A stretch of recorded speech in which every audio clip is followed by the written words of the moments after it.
नमस्कार दोस्तों, स्वागत है आपका हिस्ट्री क्रिएटर में। चलिए आज हम लोग देखेंगे धार्मिक आंदोलन। ठीक है। पिछली वीडियो में हम देखे थे द्वितीय नगरीकरण को देखे थे। द्वितीय नगरीकरण कैसे हुआ है। द्वितीय नगरीकरण में मैंने बताया था कि अब हर क्षेत्र में जो छठवीं 600 BC था आपका, ये एक तरह से महान हलचल का काल माना गया है। तो महान हलचल काल की वजह से यहाँ पे जो आर्थिक ढांचे में जो भी आपका परिवर्तन हुआ था उसको हमने द्वितीय नगरीकरण में देखा। फिर इसके बाद जो राजनीतिक बदलाव हुए थे उसको भी देख रहे थे कि किस तरह से जो मगध है उसका उत्कर्ष हुआ। हर्यक वंश को देखे थे, शिशुनाग वंश को देखे थे, नंद वंश को देखे थे। तो अब इसी के सिलसिले को आगे बढ़ाते हुए हम अब देखेंगे ये धार्मिक आंदोलन को, कि उस समय धार्मिक आंदोलन क्यों हुआ था। पहला क्वेश्चन यही आप लोग पूछेंगे कि आखिर धार्मिक आंदोलन में क्यों हुआ रहा होगा। तो जो मैंने बताया कि उत्तरवैदिक कालीन था। उत्तरवैदिक कालीन में ऐसा हुआ था कि आपका जो कर्मकांड है, जो यज्ञों में कर्मकांड है, जैसे कि बलि देने की प्रथा, तो पशुओं को ज़्यादा बलि दिया जा रहा है। आडंबर पर जो ब्राह्मण है वो शूद्र वैश्य को, ये मतलब कि अपने नीचे तबके के लोगों को कुछ ज़्यादा वैल्यू नहीं दे रहे हैं, सम्मान नहीं दे रहे हैं। एक तरह से समाज देखेंगे तो रूढ़िवादिता में, कर्मकांडों में बिल्कुल भी लिप्त हो चुका था। एक तरह से धर्म में देखेंगे तो ज़्यादा से ज़्यादा आडंबर आ गए थे, कर्मकांड आ गए थे। तो इसलिए धार्मिक आंदोलन दो धार्मिक आंदोलन उस समय जन्म लिया। एक था आपका बौद्ध धर्म और एक था आपका जैन धर्म। ठीक है। तो यही बौद्ध धर्म और जैन धर्म यहीं से उत्पन्न होता है। तो उसी में हम लोग पहले बौद्ध धर्म को देखेंगे, उसके बाद आपको जैन धर्म को देखेंगे। ठीक है। तो बौद्ध धर्म में थोड़ा सा बड़ा टॉपिक पड़ जाता है, तो इसलिए हम इसको कई भागों में बांट के पढ़ेंगे। जैसे कि महात्मा बुद्ध का कुछ परिचय देखेंगे, फिर उनकी जो शिक्षा मान्यताएँ हैं उसको देखेंगे, फिर शिक्षा देखेंगे, जो चारों बौद्ध संगति हुई हैं उसको भी देखेंगे। फिर बौद्ध की जो साहित्य हैं, साहित्य से में भी विनय पिटक, सूत्र पिटक, अभिधम्म पिटक, ऐसे सारे साहित्यों को भी देखेंगे।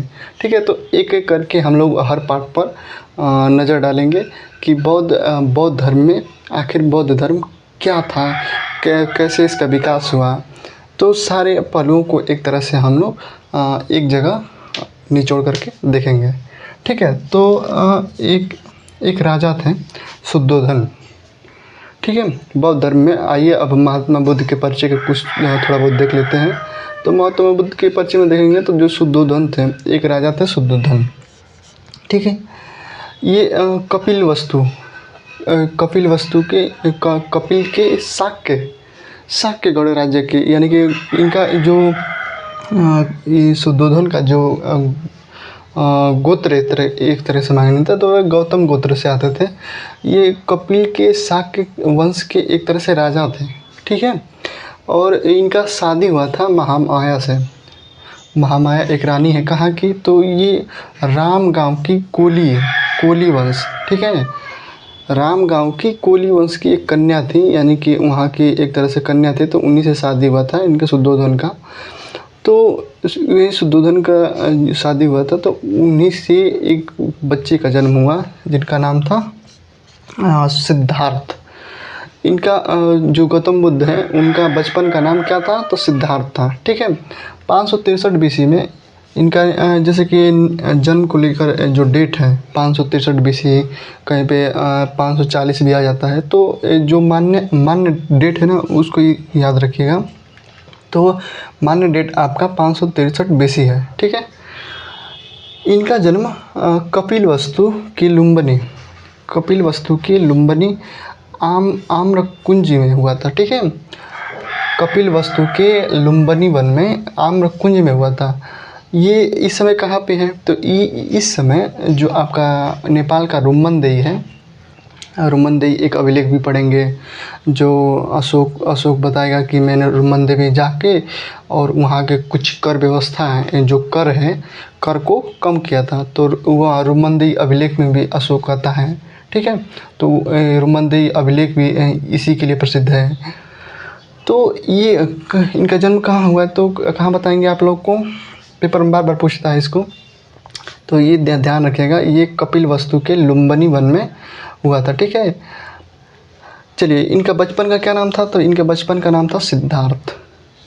गौतम बुद्ध के बचपन का क्या नाम था, तो सिद्धार्थ नाम था। इनके सिद्धार्थ नाम से ही जब तक ये ज्ञान प्राप्त नहीं कर लेते तो इनको सिद्धार्थ नाम से ही जाना जाता है। इस 7वें दिन क्या हुआ था कि 7वें दिन इनकी माता की मृत्यु हो गई थी, यानी कि ये महामाया की 7वें दिन, इनके जन्म के 7वें दिन महामाया की मृत्यु हो गया था, ठीक है। तो ये अभी 7 दिन के छोटे शिशु हैं, तो शिशु का देखभाल के लिए इनकी मौसी प्रजापति गौतमी ने इनका लालन पालन किया था, ठीक है। तो ये भी पेपर में आता है कि गौतम बुद्ध के लालन पालन किसने किया था, तो प्रजापति गौतमी, ठीक है। आगे बढ़ते हैं फिर से। 7वें दिन, उसी 7वें दिन में जब इनकी माता मरी थी, तो एक गुरु आए थे, कालदेव, जैसे कि इनकी जो भविष्य एक तरह से ज्योतिष थे, तो कुंडली देख के एक तरह से बताया था कि ये जो शिशु है, ये शिशु या तो ये बहुत बड़ा योद्धा बनेगा, यानी कि बहुत बड़ा राजा बनेगा, बहुत बड़ा ये योद्धा बनेगा, बहुत बड़ा राजा बनेगा, और नहीं तो ये बहुत बड़ा एक सन्यासी बनेगा, ठीक है। तो यहाँ से इनके दोनों वचन सुनते हैं। तो जो इनके पिता थे शुद्धोधन, तो शुद्धोधन ने इनके जो इनकी भी जितने भी राजसी कार्य थे चाहे या कुछ भी था, तो ये नहीं चाहते थे कि सन्यासी बने, ठीक है। तो ये योद्धा की तरफ ज़्यादा फोकस कर रहे थे कि ये सिद्धार्थ को क्या बनाया जाए, तो योद्धा बनाया जाए। कौन चाहते थे, तो इनके पिता चाहते थे, शुद्धोधन ने क्या किया था कि नगर में जितने भी नवयुवक थे, तो इनके दरबार में ज़्यादा नवयुवक रखा गया था।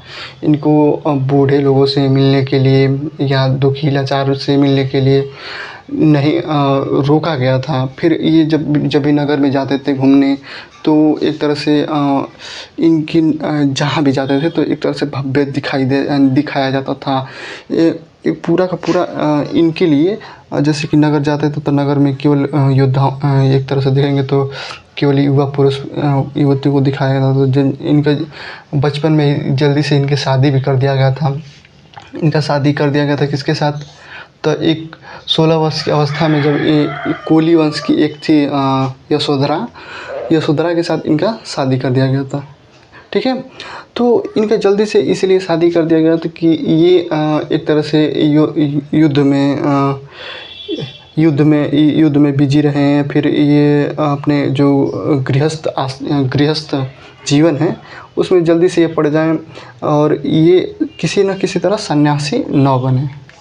लेकिन भगवान का लीला है कि ये इनका जो सिद्धार्थ थे, तो सिद्धार्थ का ज़्यादा मन कहाँ पे लगता था, तो इनके एक बाग था। तो बाग में ये जामुन के पेड़ के नीचे जाकर बैठ के एकदम शांत दिमाग से सोचा करते थे, विचारा करते थे, घंटों घंटों तक व्यतीत करते थे। तो एक तरह से देखेंगे तो इनके अंदर सन्यासी वाला जो गुण था ना, वो पहले ही से विद्यमान था। एक दिन क्या करते हैं कि जो इनका सारथी रहता है, जो सारथी है उसका नाम है चन्ना, ठीक है। तो ये चन्ना के साथ एक दिन चुपके से नगर में निकल जाते हैं, बिना पिता की आज्ञा के इसी तरह चुपके से निकल जाते हैं नगर में। तो ये नगर में 4 चीज़ों को देखते हैं, ठीक है। तो ये भी पेपर में आता है, ये 4 चीज़ें क्या क्या देखे थे, क्रम से बताइए। तो सबसे पहले इन्होंने एक वृद्ध व्यक्ति को देखा था। तो सबसे पहले ये देखे थे वृद्ध व्यक्ति। तो समझे कि ये कम से कम ये हो गए होंगे 20-22 साल के। उस समय देख रहे हैं एक वृद्ध व्यक्ति को, ठीक है। सॉरी, ये 28-29 के करीब में है। उस टाइम पीरियड में देख रहे हैं एक वृद्ध व्यक्ति को, तो उनको आश्चर्य लगा कि ये कौन है, ये कैसे है। तो सारथी ने बताया था, जो इनका सारथी था, तो सारथी ने बताया कि महाराज ये बूढ़ा व्यक्ति है, ये अवस्था सबकी आती है, हम लोग युवा हैं, युवा के बाद इसी वृद्ध अवस्था में चले जाते हैं। तो ये जो बूढ़ा व्यक्ति था वो बहुत ही दुख में था, कष्ट में था, कराह रहा था। हाँ, ठीक है। तो ये जैसे कि लाठी लेके चल रहा था, तो ये चल नहीं पा रहा था बूढ़ा व्यक्ति, तो इनका भी कष्ट देखे थे। फिर और जस्ट आगे थोड़ा सा और बढ़े तो वो एक बीमार व्यक्ति को देखे। जो बीमार व्यक्ति था वो बहुत कराह रहा था, बहुत दुख तकलीफ़ में था। तो ये फिर पूछते हैं कि ये दूसरा व्यक्ति कौन है। तो ये कहते हैं कि ये बीमार अवस्था है, जैसे शरीर चलते चलते कभी बीमार पड़ जाता है, और वही बताते हैं कि शरीर आपका बीमार पड़ जाता है। जब बीमार पड़ जाता है तो ये एक तरह से बीमारी की अवस्था है। फिर उसके बाद और आगे चलते हैं तो एक और व्यक्ति को देखते हैं जो मरा हुआ व्यक्ति था। उसको 4 लोग राम नाम सत्य हो के नाम से पुकारते हुए लेकर जा रहे थे। तो ये चन्ना से पूछते हैं कि ये व्यक्ति कौन है, ये जो सोया हुआ है। तो वो कहते हैं कि महाराज ये सोया हुआ व्यक्ति नहीं है, ये अब इसकी जीवन लीला समाप्त हो गई है, और सभी जितने भी संसार में व्यक्ति हैं वो किसी न किसी दिन उस व्यक्ति की मृत्यु हो जाती है, और वो व्यक्ति कहाँ चला जाता है, तो यही अंतिम सत्य है, यानी कि व्यक्ति वह मर जाता है। तो वो ये तीनों चीज़ पहली बार देखते हैं। फिर उसके बाद एक और लास्ट में लौटते समय एक सन्यासी को देखते हैं। सन्यासी को देख के वो अचंभित होते हैं कि ये क्यों इतना खुश है, क्यों इतना आनंदमय है। तो सारथी बोलता है कि महाराज ये सन्यासी है, इसे जो जितने भी मोह माया है, जितने भी जीवन लीला है, इसका कोई मतलब नहीं है। ये भव सागर जितने भी जो सांसारिक मोह माया है, इससे ये बहुत दूर है। ठीक है। तो ये सन्यासी से बहुत ही प्रभावित होते हैं। कौन? तो सिद्धार्थ। ठीक है। विवाह में मैंने बता दिया था कि 16 वर्ष की अवस्था में इनका कोली वंश की एक यशोधरा थी, उस यशोधरा से इनका विवाह होता है। विवाह होने के कुछ समय बाद इनका विवाह जो 16 वर्ष की अवस्था में एक कोली वंश की एक यशोधरा थी, उन्हीं के साथ हुआ था। ठीक है। उन्हीं से एक पुत्र हुआ था, यशोधरा और सिद्धार्थ से एक पुत्र हुआ था जिसका नाम था राहुल। राहुल के जन्म पर ये एक तरह से सभी लोग सुखी हो जाते हैं, मन में खुश होते हैं कि मेरा लड़का हुआ है। लेकिन यहाँ पे जो सिद्धार्थ थे, सिद्धार्थ एक तरह से बहुत ही दुख हो जाते हैं, मन में बहुत दुखी हो जाते हैं कि एक तरह से कहते हैं कि बाधा उत्पन्न हो गया है। ठीक है। तो ये बाधा उत्पन्न हो गया है। ठीक है। और इनका जब नाम पूछा जाता है कि नाम बताइए, आप इस लड़के का क्या नाम रखेंगे, तो बाधा, यानी कि जो राहुल है ना, राहुल ये बाधा समझ के ये इसका नाम क्या रखे थे, तो राहुल रखे थे। ठीक है। आगे 29 वर्ष की अवस्था में ये आप समझिए कि 28 वर्ष, 28.5 वर्ष की अवस्था में हुआ था। तो उसके बाद ये सोचने लगे थे, विचारने लगे थे इसी सन्यासी को देख के। तो इनके एक दिन ऐसा हुआ कि जब राहुल और यशोधरा जब सो रहे थे, तो इन्होंने राहुल के माथे पर चूमा, और एक तरह से मोह माया थे ही, तो राहुल को एक तरह से चुम्बन दिया। फिर उसके बाद यशोधरा की तरफ देखे और ये घर से निकल जाते हैं। किस अवस्था में? तो 29 वर्ष की अवस्था में। ठीक है। 29 वर्ष की अवस्था में ये अपने घोड़े कंथक, घोड़े का क्या नाम था? तो कंथक नाम था, और सारथी जो चना था, उस चना को लेकर ये घर से निकल जाते हैं। इसी घर से निकलने की जो अवस्था होती है, इसी को कहा जाता है महानिष्क्रमण। तो ये भी पेपर में पूछा जाता है कि जब महात्मा बुद्ध घर से निकलते हैं तो उनका उस अवस्था को क्या कहा जाता है? तो महानिष्क्रमण। ठीक है। फिर ये वहाँ से कहाँ जाते हैं, तो ये अपने घोड़े को लेके अनोमा नदी के किनारे जाते हैं। अनोमा नदी के किनारे ये जाके जो भी राजसी वस्त्र पहने रहते हैं, जो भी गहना गुड़िया सब सारे वस्त्र उतार के, और वहाँ पे अनोमा नदी में नहा के ये अपना बाल को मुंडन कराते हैं। मुंडन करा के वो एक तरह से अपने आप को तैयार करते हैं। वहाँ पे 7 दिन अनुप्रिया एक उद्यान है, तो उस अनुप्रिया उद्यान में ये 7 दिन तक ले वहाँ पे रहे थे। यानी कि एक तरह से अपने आप को ये सन्यासी के रूप में प्रिपेयर कर रहे हैं। ठीक है।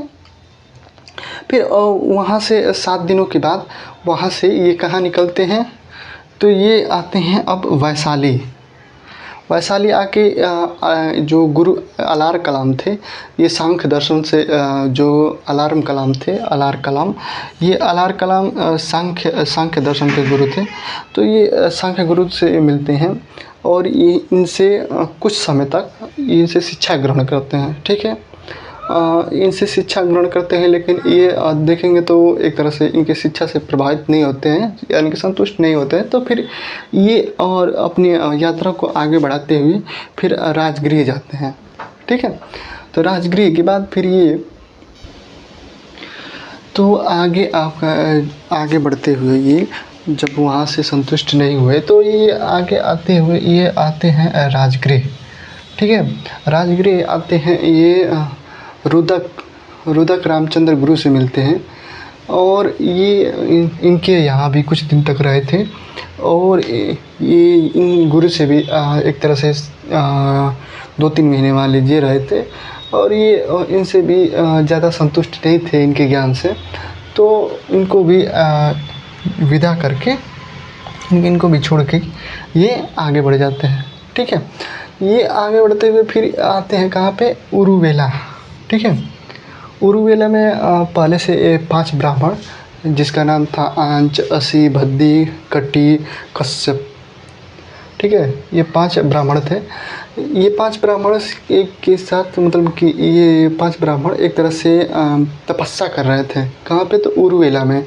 तो ये भी जो सिद्धार्थ हैं, सिद्धार्थ भी आते हैं उरुवेला में और इन ब्राह्मणों के साथ तप करने लगते हैं। जैसे कि लाइब्रेरी में जाते हैं आप लोग, तो जो पढ़ता रहता है तो आप भी उसी लाइन में बैठ के पढ़ने लगते हैं। तो उसी तरह ये 5 आंच, अस्सी, भद्दी, कटी, कश्यप, ये एक तरह से तप कर रहे थे ज्ञान प्राप्ति के लिए। तो ये भी उरुवेला में तप कर रहे थे। तो ये भी पहुँचते हैं, सिद्धार्थ ये भी क्या करने लगते हैं, तो इनके साथ या तप करने लगते हैं। तो एक तरह से इनके साथ कंपटीशन की तैयारी करने लगते हैं, यानी कि ये ज्ञान प्राप्ति के लिए ये भी यहाँ पे तप करने लगे।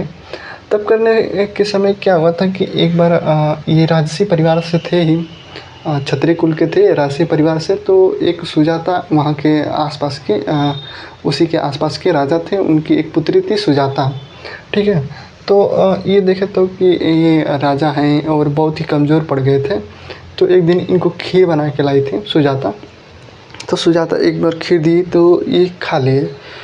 तो खाने के बाद ये जो 5 ब्राह्मण थे, तो ब्राह्मण ये तपस्या कर रहे थे। तो इन्होंने एक तरह से इनका मतभेद हो गया इनके बीच में।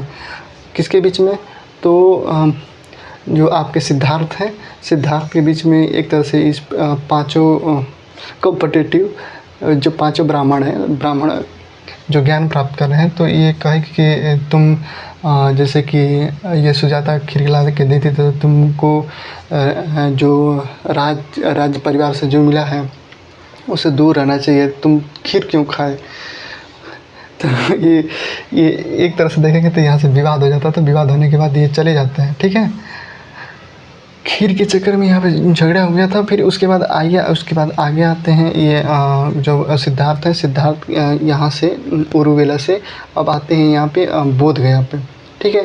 बोध गया में इन्होंने तपस्या करना शुरू किया था। ये 8वें दिन, ये पेपर में आता है कि बोध गया में 8वें दिन जो पुनपुन नदी है वहाँ पे आसपास में जाम्बिक गांव है, जाम्बिक के गांव है के किनारे जो बोधि वृक्ष माना जाता है। अब तो जो पीपल के वृक्ष के किनारे वैशाख पूर्णिमा के दिन, ठीक है, इनका जन्म भी वैशाख पूर्णिमा के दिन माना जाता है, मृत्यु भी वैशाख पूर्णिमा का माना जाता है, और जो ज्ञान प्राप्त होता है ये भी पूर्णिमा का दिन माना जाता है, इसीलिए गुरु पूर्णिमा मनाया जाता है। ठीक है, तो ये वैशाख के पूर्णिमा के दिन इनको क्या हुआ था, तो ज्ञान की प्राप्ति हुई थी। ठीक है, जब ज्ञान की प्राप्ति हुई इनको, ज्ञान की प्राप्ति ये पूछता है कि भगवान बुद्ध को ज्ञान की प्राप्ति कहाँ हुआ था, तो बोध गया में हुआ था। ठीक है, बोध गया में किस नदी के किनारे, तो पुनपुन नदी के किनारे। कौन सा गांव, जाम्बिक गांव। ये ब्रिज का नाम भी पूछता है कभी कभी, तो ये देखिए गया में है। ठीक है, ये बिहार के गया वाला जिला में है। तो ज्ञान प्राप्ति जहाँ जब हुआ था तो उनको कहा गया शाक्य मुनि। ठीक है, उनको क्या कहा गया, ज्ञान प्राप्ति के बाद उनकी उपाधि क्या मिली, शाक्य मुनि का और बुद्ध का। ठीक है, तो जब बुद्ध को ज्ञान की प्राप्ति हुई तो उन्हें शाक्य मुनि कहा गया, फिर बुद्ध कहा गया। जो वृक्ष था वहाँ पे पीपल का, जिस पीपल के नीचे वृक्ष ये ज्ञान प्राप्त किए थे, उसको कहा गया संबोधि वृक्ष। ठीक है, ज्ञान प्राप्त करने की अवस्था को कहा गया था संबोधि। ये भी पॉइंट ध्यान रखिएगा, ज्ञान प्राप्त करने की अवस्था को क्या कहा गया था, तो संबोधि। जो जिस वृक्ष के नीचे ये ज्ञान प्राप्त किए थे उसे संबोधि वृक्ष कहा गया। कौन सी उपाधि इनको मिल जाती है, तो ये मिल जाता है ज्ञान प्राप्ति के बाद इनको शाक्य मुनि का, यानी कि बुद्ध का। ठीक है, इतना पॉइंट। अब इसके बाद ये क्या करते हैं ज्ञान प्राप्ति के बाद, तो वहाँ से फिर वापस जाते हैं उरुवेला। उरुवेला में जाते हैं और यहाँ से 5 जो ब्राह्मण थे, ये आच, कश्यप, बद्दी, कटी और कश्यप, तो इनसे मिलते हैं और इन्होंने बताते हैं कि मुझे ज्ञान कैसे प्राप्त हुआ था। तो इस तरह से देखेंगे तो ये 5 ब्राह्मण कहते हैं कि ज्ञान प्राप्त हो गया तो कुछ हमें सुनाइए, कुछ उपदेश दीजिए। तो वहाँ से फिर लौटते समय ये उरुवेला से फिर ये चलते हैं कि चलिए हम लोग एक तरह से जो ज्ञान है उसको मैं बताऊंगा कि कैसे मुझे कैसे कैसे और आगे बढ़ाते हैं ज्ञान को, कैसे कैसे प्रकाश में लाते हैं, समाज का कैसे कल्याण करते हैं। तो वहीं ज्ञान को एक तरह से ये आगे बढ़ते हैं। वहाँ से उरुवेला से चलते हैं किधर पे, तो वाराणसी, ये बनारस की तरफ चलते हैं। तो बनारस से आने के समय सबसे पहले क्या पड़ता है, तो सारनाथ पड़ता है। ठीक है, तो उसी रास्ते में 2 और शिष्य मिल गए थे इनको। एक का नाम था तपस्सु, एक का नाम था कल्विक। ठीक है, तो ये तपस्वी और कल्विक, ये भी पूछा जाता है पेपर में कि ज्ञान प्राप्ति के समय जब उरुवेला से जब सारनाथ की तरफ जा रहे थे तो वहाँ पे कितने शिष्य और मिल गए थे, तो 2 शिष्य मिले थे, एक तपस्वी, एक कल्विक। तो ये एक तरह से इनका देखें तो 7 शिष्य हो गए हैं। और ये कहाँ पे आए हैं, तो ये आते हैं सारनाथ। ठीक है, इन 5 को साथ में लेके ये आते हैं सारनाथ। सारनाथ को उस समय नाम से जाना जाता था ऋषिपत्तनम या मृगदाव। कहाँ पे कहीं पे मृगदाव नाम आता है सारनाथ का, कहीं कहीं पे आता है ऋषिपत्तनम। ठीक है, तो इन 5 ब्राह्मणों को क्या किए, तो एक तरह से ज्ञान दिए थे। ज्ञान देने के बाद यही ज्ञान को, यानी कि पेपर में पूछता है कि सबसे पहले उपदेश कहाँ दिए थे, तो सारनाथ में दिए थे। ठीक है, ये पेपर में बार बार पूछता है कि महात्मा बुद्ध ने पहला उपदेश कहाँ दिया था, तो सारनाथ में दिए थे। जब ये ज्ञान दिए थे 5 ब्राह्मणों को, तो इसी को कहा जाता है धर्म चक्र परिवर्तन।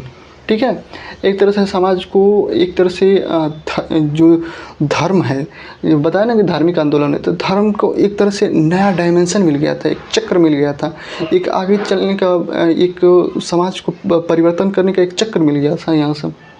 तो इसी को कहा जाता है धर्म चक्र परिवर्तन। उसके बाद ये वहाँ से सारनाथ के जस्ट और आगे आएंगे तो वहाँ से पड़ता है काशी। तो काशी में आते हैं और काशी में इनके यश नामक एक व्यापारी रहता है।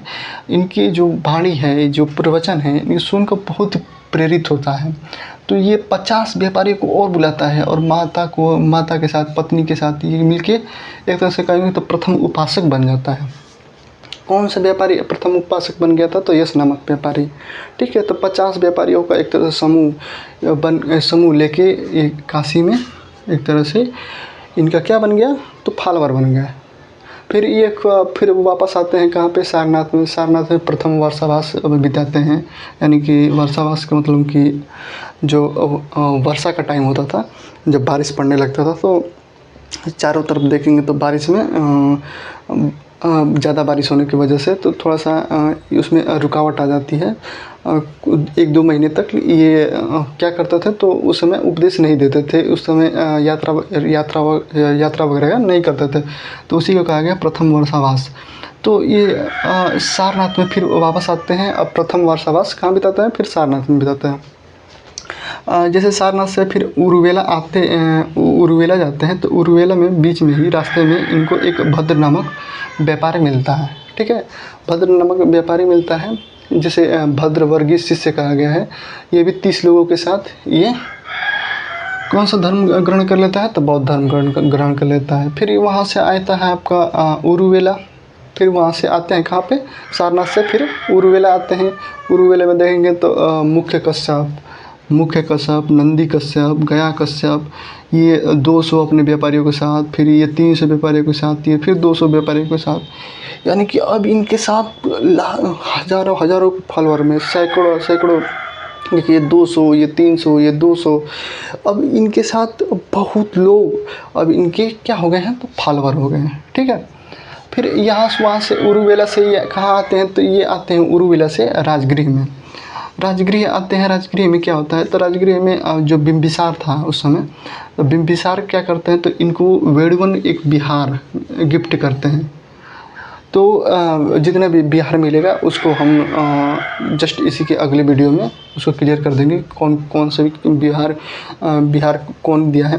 तो बिहार एक तरह से क्या होता था, तो ये एक तरह से यहाँ पे वर्षावास निवास करते थे रहने के लिए। पौध को जैसे कि रहने के लिए वहाँ पे जगह मिल जाता था, एक तरह से गुफा समझिए, गुफा मिल जाता, एक गुफा था उसमें हाल टाइप में रहने के लिए कुछ जगह मिल जाता था, पूजा पाठ करने के लिए, बौद्ध धर्म का जो ज्ञान ग्रहण करना है, जो साधना करना है, उसके लिए एक तरह से जगह मिल जाता था, तो उसी को कहा गया है। तो बिंबिसार वेणुवन एक तरह से जगह दे दिया, यानी कि वेणुवन बिहार दे दिया। फिर शिष्य यहाँ पे कौन कौन से मिल जाते हैं राजगृह में, तो इनके इस शिष्य उपाली नाम सुने ही होंगे, उपाली शिष्य मिलता है। फिर एक अभय नाम से शिष्य मिलता है। फिर एक मौक दुलायन और साई पुत्र। ये मौक दुलायन और साई पुत्र जो थे ना, तो इन शिष्यों का जब महात्मा बुद्ध की मृत्यु होता, उसके बाद जब इन दोनों का मृत्यु हुआ, तो एक तरह से कहा जाता है कि सांची स्तूप में, जो मध्य प्रदेश में सांची स्तूप है ना, तो उसी सांची स्तूप में महात्मा बुद्ध के साथ इन लोग की हड्डियाँ भी दफनाई गई है। फिर उसके बाद ये राजगृह से फिर कपिलवस्तु आते हैं अपने घर परिवार में आते हैं। तो एक तरह से देखेंगे तो वहाँ पे भी गौतमी जो माता थी, गौतमी पुत्र गौतमी प्रजापति, वो भी इनकी पहली शिष्या बनती हैं। एक तरह से कहा जाता है कि उनकी पहली शिष्या उनकी माता ही बनी थी। फिर एक तरह यशोदा, तो उन्होंने मिलने से इनकार कर दिया था, तो इस पर भी तमाम तरह से कहानियाँ हैं कि यशोदा ने ये कहा था कि कम से कम ये छोड़कर हमें जाना था, तो पहले बता दिए होते कि छोड़ के कहाँ जा रहे हैं, कैसे जा रहे हैं। तो एक तरह से ये फिल्मी टाइप में, मोह माया में एक तरह से यहाँ पे परिवार में थोड़ा सा बातें होती हैं। उसके बाद ये परिवार से और भी वो अलविदा लेते हुए ये आते हैं फिर राजगृह में। राजगृह में क्या होता है, तो रास्ते में आते समय एक अनूपी उद्यान, मैंने बताया था ना कि इसी अनूपी उद्यान में 7 दिन रहे थे शुरू में 7 दिन रहे थे, और यहाँ पे टकला हो गए थे, टकला मतलब मुंडन करा लिए थे। तो ये यहाँ पे अनूपी उद्यान में एक आनंद शिष्य रहता था इन्हीं के उद्यान में। तो वो आनंद शिष्य को यहाँ पे मिलते हैं, और ये आनंद शिष्य इनका फॉलोअर हो जाता है, ठीक है। तो इनका सबसे प्रिय शिष्य यदि माना कि तो आनंद को ही मानते हैं। इन्हीं के कहने पर ये स्त्रियों को अपने जो धर्म है, बौद्ध धर्म, उसमें ग्रहण करने के लिए, यानी कि आने के लिए अनुमति देते हैं। कौन देते हैं, तो गौतम बुद्ध देते हैं, ठीक है।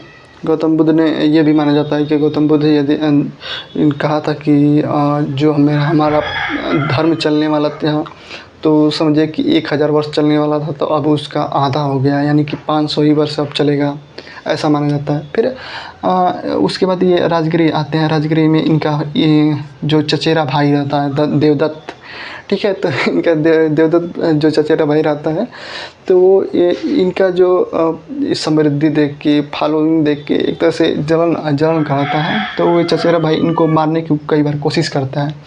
तो मूवी वगैरह में भी देखते होंगे कि गौतम बुद्ध पे कोई पत्थर फेंक रहा है, तो वहीं यही देवदत्त होता है। तो ये कभी पत्थर से फेंक के, तो कभी तीर से मार के, लेकिन ये तीनों बार बच जाते हैं। तो 3 बार एक तरह से मारने की कोशिश करता है। फिर उसके बाद आएंगे तो राजगिरी में और क्या हुआ था, तो श्रावस्ती में जैतवन बिहार मिला। फिर पुब्बा राव एक व्यापारी ने इनको बिहार दिया था। फिर इसके बाद ये आते हैं कहाँ पे, वैशाली में। तो वैशाली में इन्होंने क्या किया था, तो वैशाली में इन्होंने आपका, तो ये वैशाली आते हैं, ठीक है। ये वैशाली आते हैं, वैशाली में इनको जैसे कि वैशाली आते हैं, तो वैशाली आके ये 8वें वर्ष जब वैशाली में रहे, तो 8वें वर्ष इनको एक कुटाकशाला बिहार मिला, ठीक है। कुटाकशाला एक बिहार मिला। मैं अगली वीडियो में बताऊंगा कि किसने दिया था।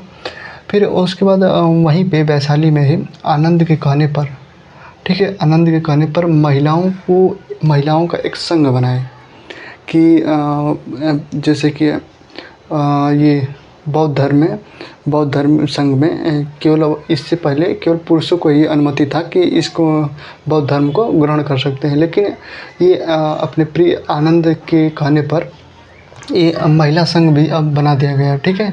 तो पहला महिला संघ में किसको एंट्री दिया जाता है, तो उन्हीं की माता, यानी कि माता एक तरह से कहेंगे कि पालन पोषण की थी, यानी कि मौसी।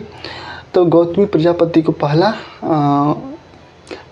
एक तरह से कहेंगे शिष्या, यानी कि पहला एंट्री महिलाओं की पहली एंट्री गौतमी प्रजापति को मिलता है। फिर एक और गणिका होती है जिसका नाम है आम्रपाली को भी इन्हीं के मतलब कि बौद्ध संघ में एक तरह से कहेंगे, तो इनको भी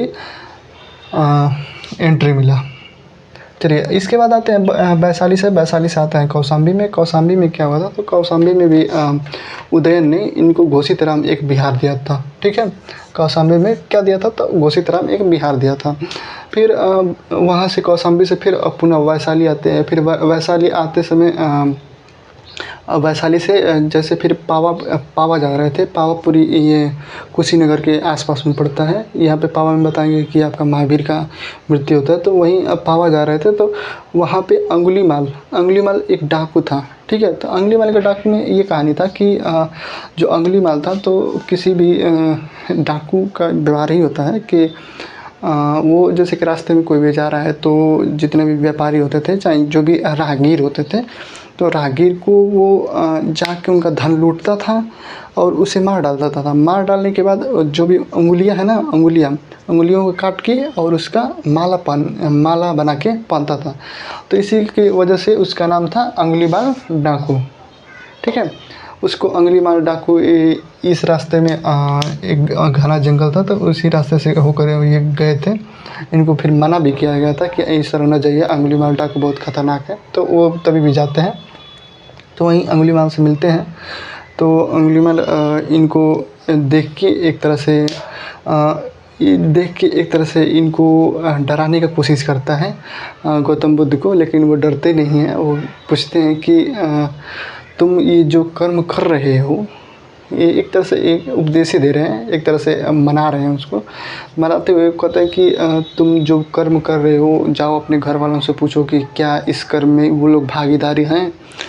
तो अंगुलीमाल अपने घर जाता है, इनको जैसे कि बांध कर जाता है, गौतम बुद्ध को पेड़ बांध देता है, बांध के जाता है। फिर उसके बाद घर वालों से पूछता है कि मैं जो कर्म एक तरह से पाप है, पाप को मैं करके तुम लोग का पेट भरता हूँ तो क्या तुम लोग भागीदारी हुए? तो घर वाले कहते हैं कि नहीं, तुम्हारे कर्मों में हम लोग कैसे पाप के भागीदारी होंगे। ठीक है, तो एक तरह से पाप के भागीदारी वहाँ से इस अंगुली मालिक को सुनता है जब, कि मैं एक तरह से पाप करके तुम लोग को खाना वाना खिला रहा हूँ, ये सब कर्म कर रहा हूँ, और तुम लोग मेरा साथ नहीं दे रहे हो। तो वहाँ से एक जगह मन एक तरह से कहेंगे तो प्रभावित होता है, बदलता है, और ये भी अंगुली मालिक का शिष्य बन जाता है।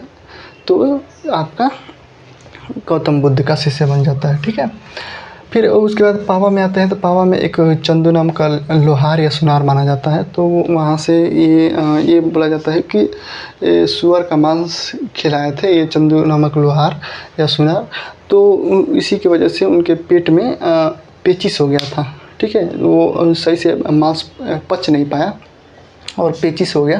पेचिश वहीं फिर या वहाँ से पावापुरी से फिर कुशीनगर जाते हैं 463 BC में, और वहाँ पे लास्ट उपदेश सुभद्र को देते हैं। ठीक है, तो ये भी पेपर में पूछा जाता है कि अंतिम उपदेश किसको दिया है? तो सुभद्र को।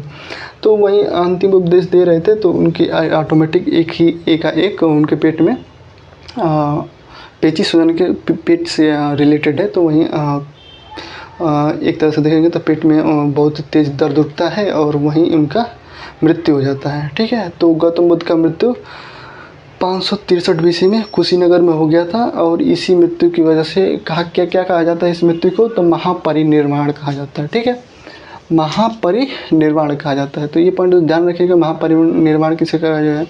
ये भी पेपर में पूछता है कि सर्वाधिक शिष्य कहाँ थे? तो श्रावस्ती में इनकी ज़्यादा शिष्य थे। उपदेश भी सबसे ज़्यादा श्रावस्ती में दिए हैं। प्रथम उपदेश तो सारनाथ में दिए हैं, लेकिन जब से सबसे ज़्यादा जो उपदेश दिए हैं श्रावस्ती में दिए हैं। सबसे ज़्यादा टाइम भी बिताए हैं वहीं श्रावस्ती में ही।